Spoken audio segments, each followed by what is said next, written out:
வெற்றிவேல் அவர்களே, சங்கர், மோகன்ராஜ், பிரபுதேவா, சிவமுருகன் உள்ளிட்ட அன்பு சகோதரர்களே மற்றும் மாவட்ட கழகத்தின் பொருளாளர், முன்னாள் நகர்மன்ற சட்டமன்ற உறுப்பினர் அன்பு சகோதரர் புஷ்பராஜ் அவர்களே, மாவட்ட கழக துணை செயலாளர் தயாவேந்தரின் அவர்களே மற்றும் இக்கூட்டத்தில் திரளாக கலந்து கழகத்தின் செயலாளர் மருத்துவர் அன்பு சகோதரர் விழுப்புரம் தொகுதியின் சட்டமன்ற உறுப்பினர் இரா லட்சுமணன் அவர்களே, சிறப்பு பேச்சாளர் ஆரணி மாலா அவர்களே மற்றும் இளம் தலைமை கழகம் நகர திராவிட முன்னேற்ற கழகத்தின் சார்பில் இருகரம் கூப்பி வருக வருக வருக என வரவேற்கிறேன். நன்றி, வணக்கம். கப்பமூட்டி பேசுறேன். எவ்வளவு பெரிய ஆளு, ஏறி ஆளு. கை தட்டுங்க, கொஞ்சம் தயவுசெய்து கை தட்டுங்க.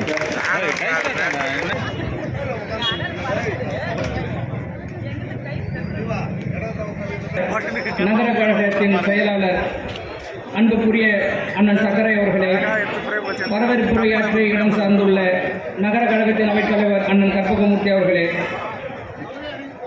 உறுப்பினர் அண்ணன் திரு புஷ்பராஜ் அவர்களே மற்றும் இங்கு திரளாக கூடியிருக்கும் மாநில, மாவட்ட, ஒன்றிய கழக நிர்வாகிகளே, சார்பணி நிர்வாகிகளே, உள்ளாட்சி பிரதிநிதிகளே, கழக தோழர்களே, உங்கள் அனைவருக்கும் எனது பணிவான வணக்கங்கள். 4 ஆண்டு சாதனைகள் நம்மளுடைய சாதனைகளே சொல்றோமே தவிர அவங்க செஞ்சதை நம்ம திரும்ப சுட்டி காட்ட மறக்கணும். நம்ம ஒரு ஞாபகப்படுத்த மறக்கிறதுன்னு விளைவு தான் நம்ம சாதனைகளை அவங்க மறக்கடிக்கிறதுக்கு அவங்க திரும்ப நம்ம மேல ஏதாவது விண்பை சுமத்தி அதை அப்படியே தொடர்ந்து செஞ்சுக்கிட்டே இருக்கிறாங்க. நம்ம திட்டத்தை வழங்கி கொண்டிருக்கின்ற தலைவர் மாண்புமிகு முதலமைச்சர் அண்ணன் தளபதியார் அவர்கள்.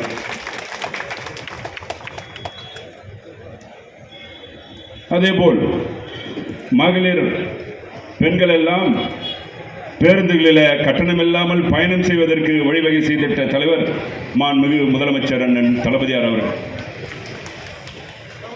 இன்று புதுமை பெண் திட்டம், தமிழ் புதல்வன் திட்டங்கள் மூலம் 6 இருந்து 12ஆம் வகுப்பு வரை அரசு பள்ளியிலே படிக்கின்ற மாணவ மாணவிகளுக்கு உயர்கல்வி சேரும் போது அவர்களுக்கு மாதம் 1000 ஊக்கத்தொகை வழங்கி கொண்டிருக்கின்ற தலைவர் மாண்புமிகு முதலமைச்சர் அண்ணன் தளபதியார் அவர்கள்.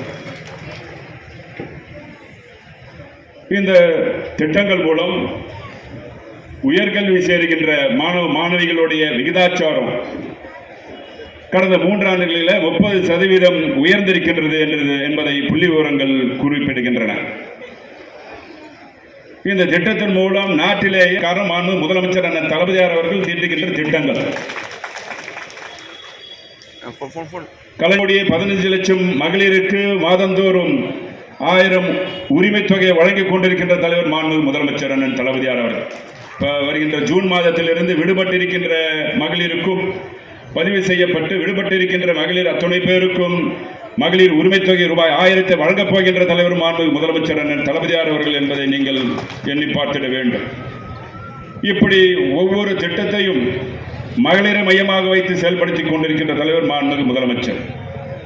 மகளிருடைய வாழ்வாதாரம் மேம்பட வேண்டும், பொருளாதாரத்தில் உயர வேண்டும். பொருளாதாரத்துக்காகவே மகளிர் ஆண்களை சார்ந்து இருக்கக்கூடாது, ஆணுக்கு நிகர் பெண் என்ற நிலை உருவாகிட வேண்டும் என்ற உயர்ந்த நோக்கத்தின் அடிப்படையில் பல்வேறு திட்டங்களை மகளிர் மையமாக வைத்து செயல்படுத்தி கொண்டிருக்கின்ற தலைவர் மாண்புமிகு முதலமைச்சர் அண்ணன் தளபதியார் அவர்கள்.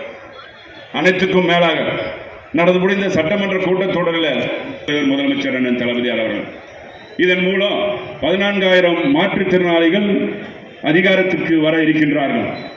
உள்ளாட்சியில் பிரதிநிதித்துவம் மாற்றுத்திறனாளிகளுக்கு ஏற்படுத்தி கொடுத்திருக்கின்ற தலைவர் மாண்புமிகு முதலமைச்சர் அண்ணன் தளபதியார் அவர்கள். கேட்கும் இடத்திலிருந்து மாற்றுத்திறனாளிகளுக்கு கிடையாது. இன்று ஒன்றிய பாரதிய ஜனதா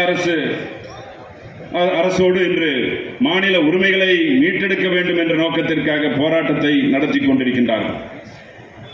மக்களால் தேர்ந்தெடுக்கப்பட்ட மாநில அரசுகளை ஆளுநர் என்ற நியமன பதவி மூலம் இரட்டையாட்சி நடத்தலாம் என்று எண்ணிக்கொண்டிருந்த ஒன்றிய பாரதிய ஜனதா அரசோடு சட்ட போராட்டங்களை நடத்தி உச்ச நீதிமன்றத்தின் மூலம் வரலாற்று சிறப்பு மிக்க தீர்ப்பை பெற்று வெற்றி கண்டிருக்கின்ற தலைவர் மாண்புமிகு முதலமைச்சர் அண்ணன் தளபதியார் அவர்கள்.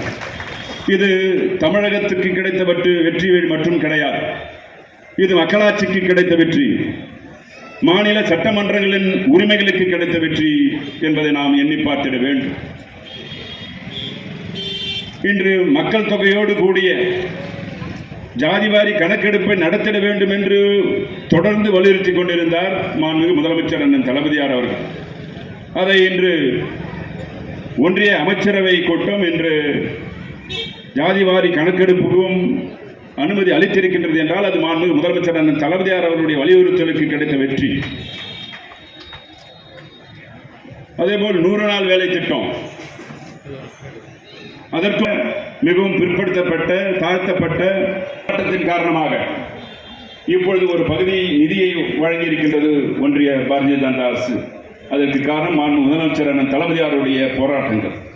அதேபோல் ஒரு மாநிலத்தை அழிக்க வேண்டும் என்றால் இந்த மாநிலத்தின் மொழியையும் கல்வியையும் அழித்தால் போதும். இதைதான் பாரதிய ஜனதா அரசு கையாண்டு கொண்டிருக்கின்றது. இன்று மும்மொழி கொள்கை புதிய கல்வி திட்டத்தின் மூலம் அதை நிறைவேற்ற துடித்துக் கொண்டிருக்கின்றது.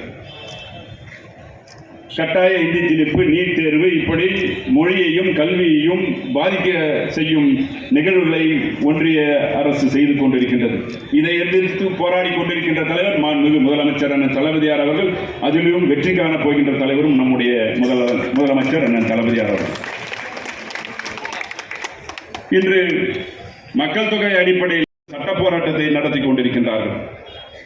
இதே நிலை தொடர வேண்டும். இன்னும் 25 ஆண்டு காலத்துக்கு இந்த status quo should be maintained என்று வலியுறுத்தி கொண்டிருக்கின்ற தலைவர் மாண்புமிகு முதலமைச்சர் அண்ணன் தளபதியார் அவர்கள்.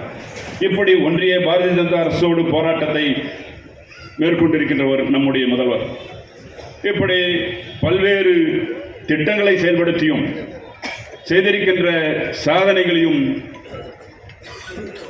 எடுத்துக்கொண்டால் அளப்பரிய சாதனைகள் ஆகிய இந்த சட்டமன்ற தேர்தலில் மீண்டும் 7வது முறையாக திராவிட முன்னேற்ற கழகம் ஆட்சியில் அமரப்போவது உறுதி. மாண்புமிகு முதலமைச்சர் அண்ணன் தளபதியார் அவர்கள் 2வது முறையாக முதலமைச்சராக பொறுப்பேற்பது உறுதி.